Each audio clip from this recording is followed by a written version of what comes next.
Bonjour et bienvenue. Dans cet enregistrement, je vais vous présenter mes 4 outils indispensables pour travailler à distance. Si vous êtes intéressé par le sujet ou l'organisation d'entreprise plus globalement, je publie également du contenu sur d'autres plateformes. Le meilleur moyen d'être informé de toutes ces publications est de vous inscrire dans mes contacts privilégiés à ma lettre privée confidentielle. Je vous mets un lien d'inscription en dessous de cet enregistrement. Alors déjà en préambule, il faut que je vous précise que ces outils, je ne les utilise pas depuis hier ou quelques jours. J'utilise ces outils pour la plupart depuis une quinzaine d'années parce que j'ai une activité de conseil et d'accompagnement, donc une activité non matérielle, donc une activité dite intellectuelle, qui se prête bien au travail à distance. Donc si vous voulez, c'est des outils que j'utilise régulièrement, donc je peux vraiment vous en parler dans le détail. Donc voilà, ce préambule étant fait, nous allons passer aux 4 outils. Alors le premier outil que j'utilise et qui certainement ne va pas vous surprendre, c'est le courriel ou l'email. Alors, il y a plusieurs façons d'utiliser le courriel ou l'email. Moi, je l'utilise avec une adresse professionnelle qui m'a été fournie lors de l'achat d'un nom de domaine chez le prestataire que j'utilise. Et donc là, je vais vous le présenter ici à l'écran. Il s'agit d'Infomaniac. Donc à chaque fois que vous achetez un nom de domaine chez Infomaniac, vous avez une adresse email professionnelle qui vous est fournie. Alors vous voyez que par exemple ici, dans le cadre d'un nom de domaine en .fr, bon, ça coûte 5,40 € par an. Ce qui est intéressant, c'est que pour avoir l'adresse email qui correspond à ce nom de domaine, vous n'avez rien de supplémentaire à régler. Et ce qui est aussi également très intéressant, c'est que vous avez un espace de stockage et des alias illimités.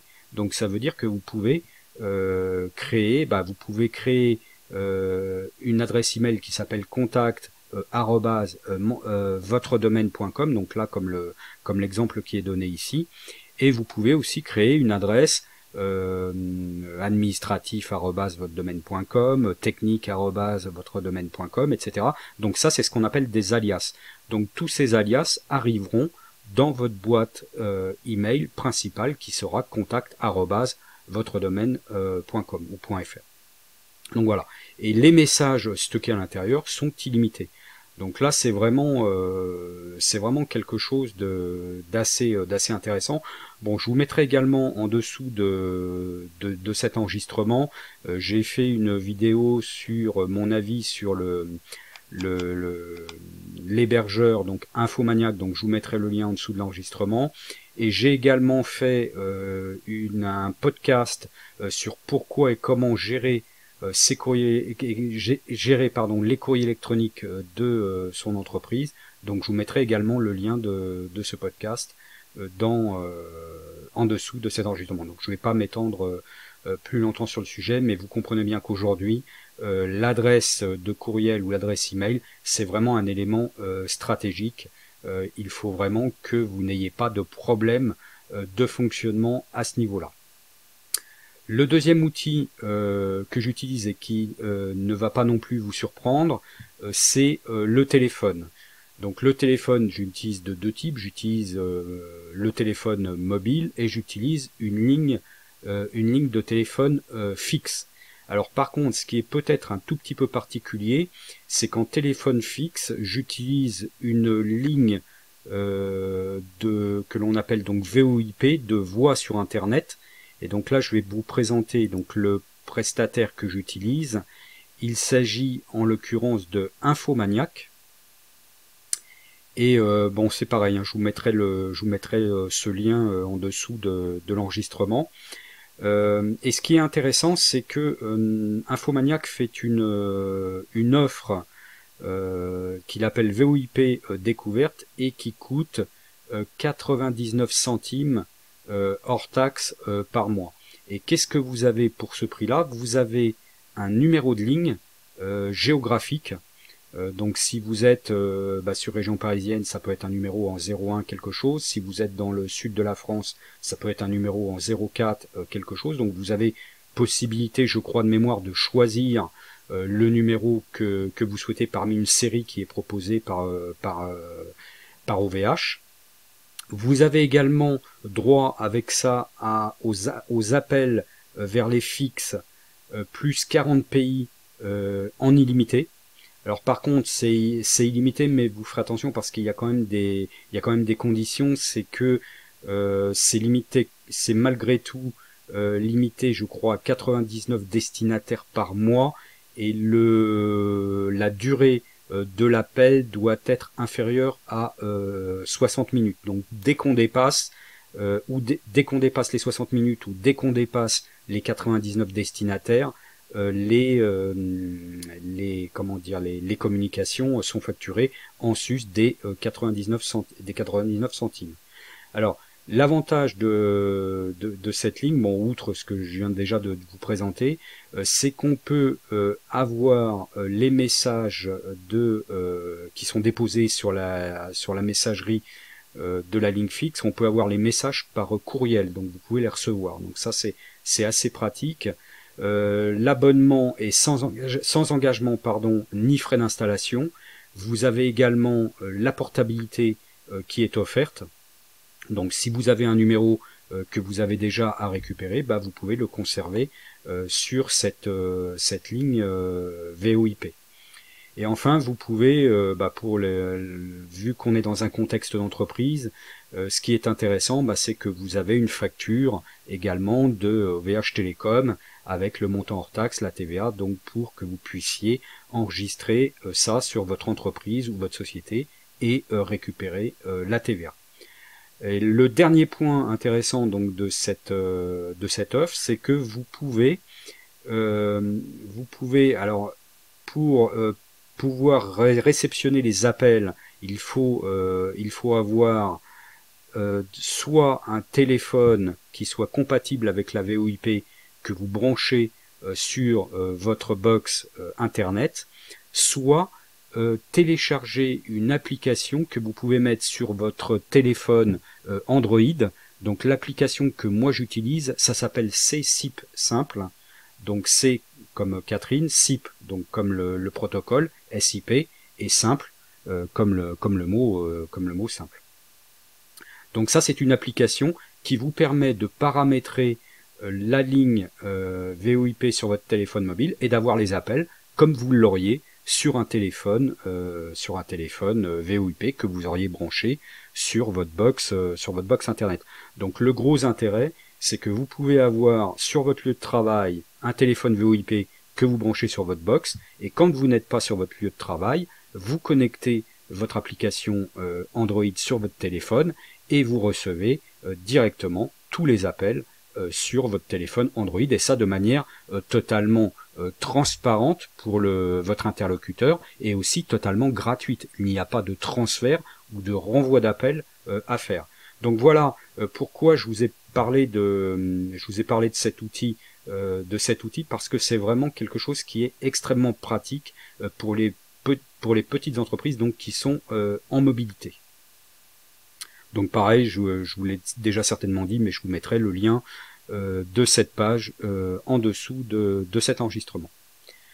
Troisième outil que j'utilise, c'est un outil d'échange de fichiers. Donc ça c'est extrêmement important de pouvoir échanger des fichiers qui dépassent, alors vous savez qu'en pièce jointe en courriel, on peut aller en général jusqu'à 5 MO de taille de fichier, mais lorsque ça dépasse, on doit utiliser autre chose. Donc moi j'utilise deux outils. Alors le premier que je vais vous présenter ici, qui est un outil, donc là je vais juste attendre que la page se charge, donc qui est un outil toujours proposé par mon hébergeur Infomaniac et qui lui est gratuit.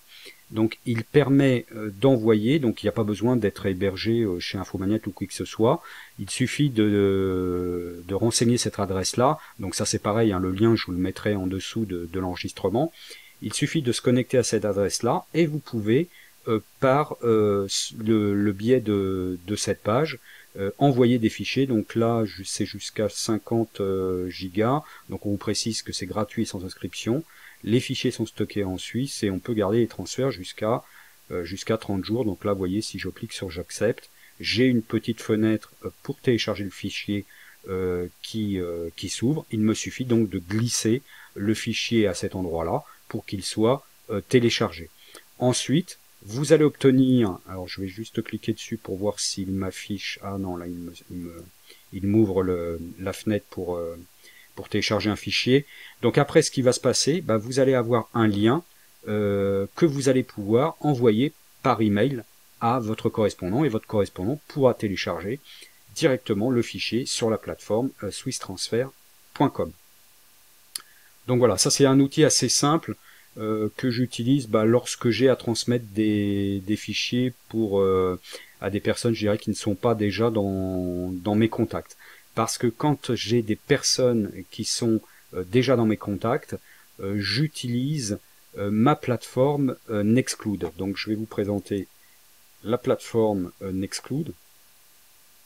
Donc là c'est pareil, hein, vous aurez le lien en dessous de l'enregistrement. Donc la plateforme Nextcloud, c'est un logiciel libre d'hébergement de fichiers. Par contre, ça suppose que vous ayez un espace d'hébergement pour pouvoir installer la plateforme. Donc pour pouvoir installer la plateforme, bon moi j'utilise en hébergement j'utilise Infomaniac, hein, vous le savez puisque je vous ai dit là précédemment que je prenais donc mes noms de domaine chez Infomaniac, mais j'utilise également Infomaniac comme hébergeur pour héberger mes sites. D'ailleurs je vous mettrai un lien pareil en dessous de l'enregistrement pour l'hébergement chez Infomaniac. Je vous mettrai également un lien parce que bon j'ai fait une vidéo sur où je donnais mon avis et principalement les raisons pour lesquelles j'avais choisi cet hébergeur, donc je vais pas m'étendre non plus là-dessus, mais sachez que ce logiciel Nextcloud, donc cette plateforme, vous permet de partager des fichiers en privé dans un répertoire. Donc c'est assez pratique. Bon, pareil, j'ai fait, si vous voulez plus d'informations, j'ai fait une vidéo sur l'installation de ce logiciel chez Infomaniac. C'est pareil, je vous mettrai le lien en dessous de cet enregistrement si vous voulez effectivement installer ça chez Infomaniac. Donc vous aurez tout ce qu'il faut pour pouvoir le faire. Mais le principe effectivement, c'est de pouvoir héberger un fichier donc sur une plateforme qui vous appartient et on peut synchroniser automatiquement votre répertoire, le répertoire local avec le serveur donc qui est hébergé, le serveur Nextcloud qui est hébergé chez Infomaniac. Et donc la connexion entre votre dossier local et le serveur Nextcloud est totalement sécurisé grâce à un certificat SSL qui est activable sur votre hébergement web. Donc il n'y a aucun problème de sécurité à utiliser Nextcloud de la façon indiquée. Vous pouvez déposer des fichiers et si vous avez déposé ce fichier dans un répertoire partagé avec un partenaire, ce partenaire il y a également accès comme vous y avez accès sur votre répertoire local. Donc ça vous permet vraiment une gestion fine et totalement transparente des fichiers que vous partagez avec les différents partenaires que vous avez, que ce soit des clients, des fournisseurs ou d'autres personnes.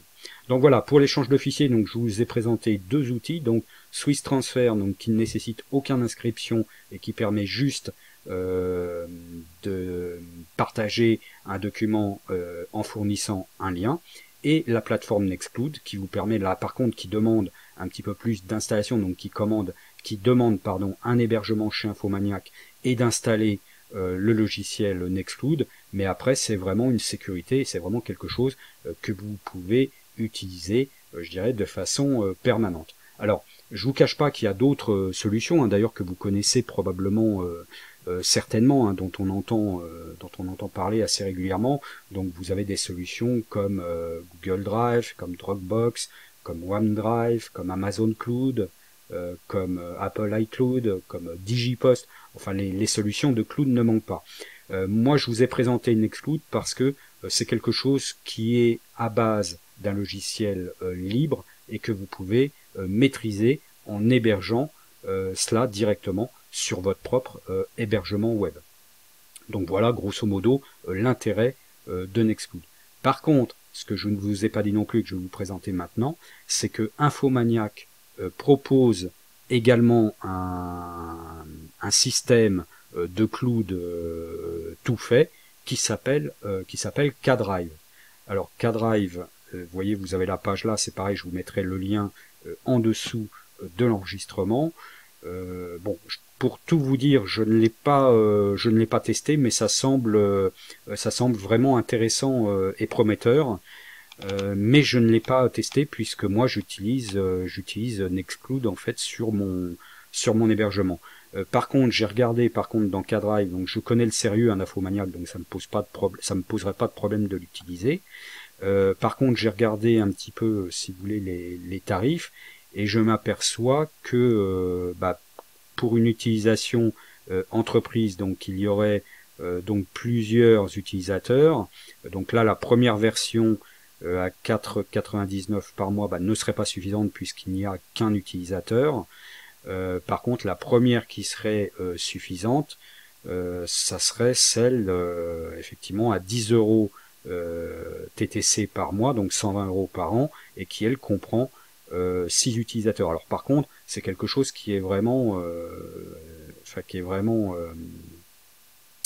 comment dire, qui est vraiment une offre large, hein, puisque là vous voyez que vous avez 3 TO de stockage, hein, alors que l'offre d'hébergement standard web d'Infomaniac c'est 100 gigas. Donc là on est vraiment dans une gamme au-dessus de stockage, hein. Donc après ça va dépendre un petit peu la taille de ce que vous allez avoir à stocker, du nombre d'utilisateurs que vous allez avoir et de si vous souhaitez installer et gérer vous-même le logiciel. Hein, là, il faut savoir que là, vous n'avez rien à installer. Tout est créé automatiquement par Infomaniac. Donc, c'est quand même une facilité, certaine, hein. Donc ça, c'est pareil, hein, pour K-Drive. Je vous mettrai un lien en dessous de l'enregistrement. Et enfin, dernier outil que j'utilise donc pour travailler à distance, donc après les courriels, après le téléphone et après l'échange de fichiers, le dernier outil que j'utilise, c'est un outil d'assistance et de visualisation par écran d'ordinateur.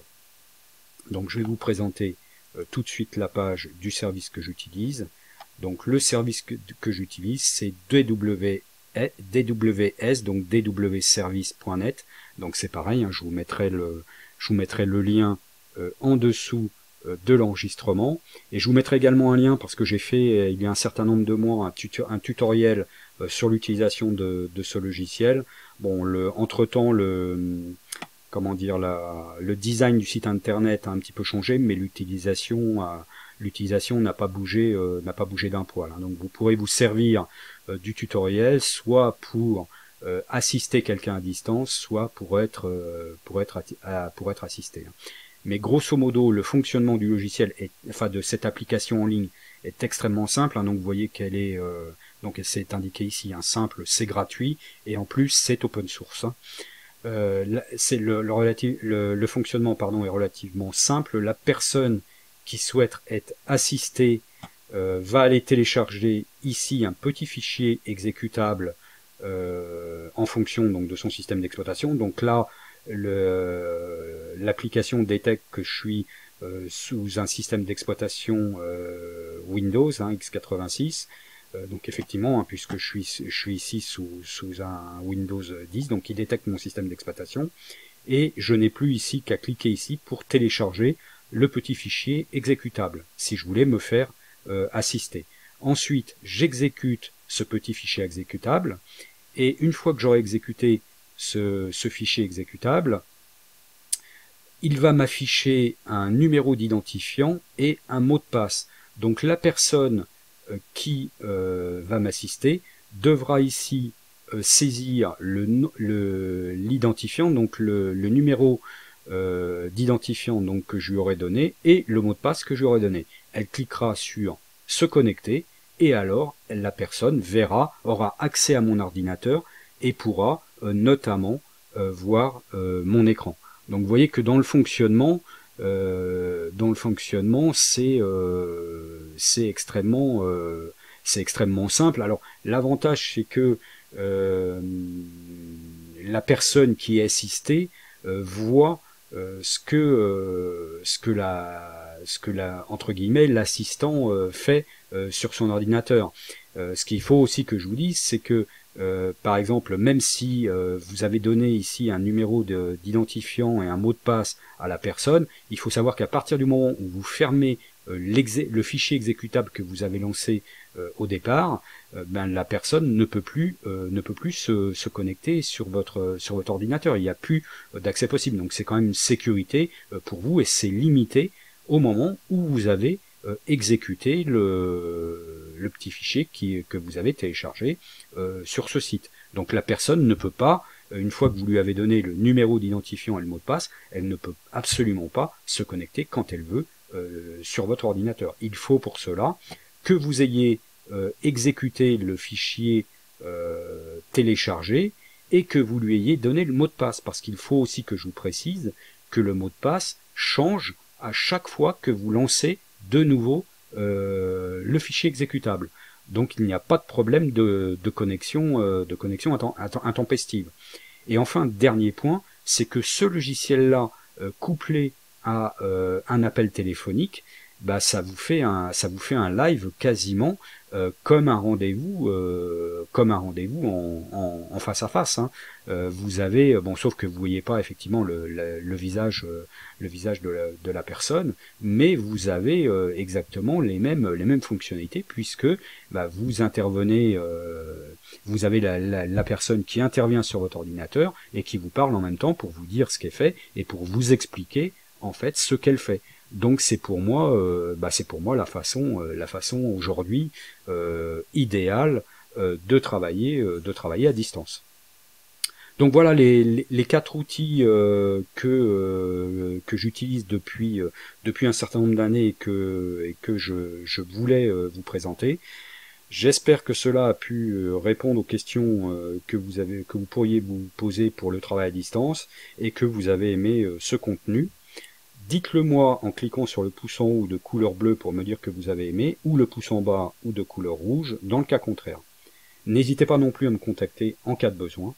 En tout cas, je vous remercie de votre écoute et je vous dis à bientôt pour un prochain enregistrement.